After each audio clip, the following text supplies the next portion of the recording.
Welcome to Same Spit, Different Face TV. Well, my opinions is facts, and if you don't like my opinions, you can start your own podcast.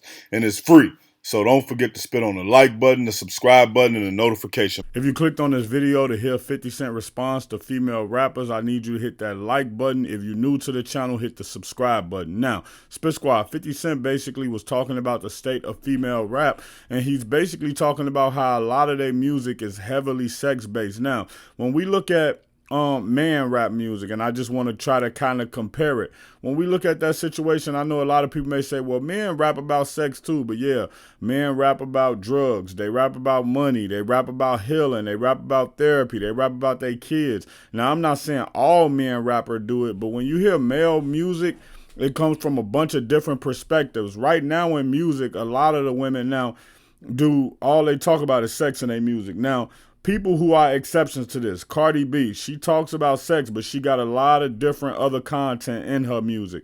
When we look at Glorilla, she talk about sex a little bit, but Glorilla, in my opinion, raps closer to how the men rap than anything, because her content be so verse and all over the place.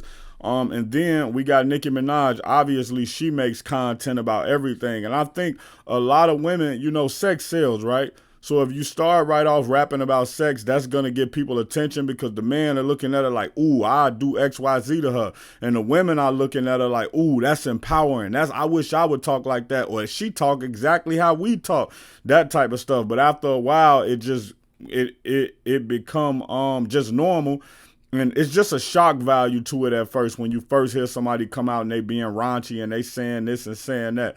But after a while, you get tired of it. Like, man, that's all she got to say, that's all she got to do.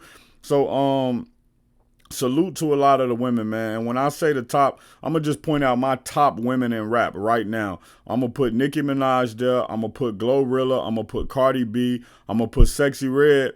And that's probably where I would have to stop. I know it's a lot of other people that y'all say they can rap really good and all of that, but to me, they don't have the full package. They don't have everything it takes for them to be a great rapper, and for them to be in my tops. Now, yeah, maybe it's other rappers out there that can rap really, really good, but I'm even kill, right?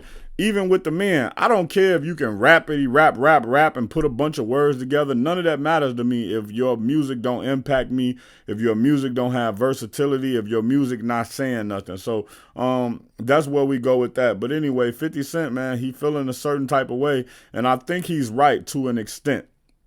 I think that when you look at women, a lot of times women will say, and this is my opinion, a lot of times women will say, well, if a man can do it, I can do it. And then it's like they fall into the stigma of trying to overly do what a man do. And honestly, society is just not set up for women to overly do what a man do. And what do I mean by that? It'll be men who will praise women for living like a man, but they'll never put a ring on their finger. It'll be men who will praise women for being promiscuous. They'll sleep promiscuous. They'll sleep with them. Their homie will sleep with them. They'll even probably run a train on them. But they'll never show her the type of respect that she thinks she deserves, or the type of respect she earned, because she could be a career woman during the day, but she could be a freak at night. But those guys are strictly going to base it off of how she carried herself as a freak, opposed to how she carried herself as a professional. So when we look at this situation, man, I think 50 Cent is making a good point. How has it been received yet? 50 Cent, he kind of like a bully. And in his opinion, he say he not a bully. He just react to people publicly when they doing things behind the scenes. So I won't necessarily say he's like a bully, but he's somebody who, once you start with him, he's never gonna stop, and he's gonna embarrass you. And it's gonna affect the way your fan base see you as well. So a lot of people not gonna say anything wrong back to 50 Cent just because he got that crazy energy. Check out my original Chicago hood movie in the end screen, No Time to Play Fair.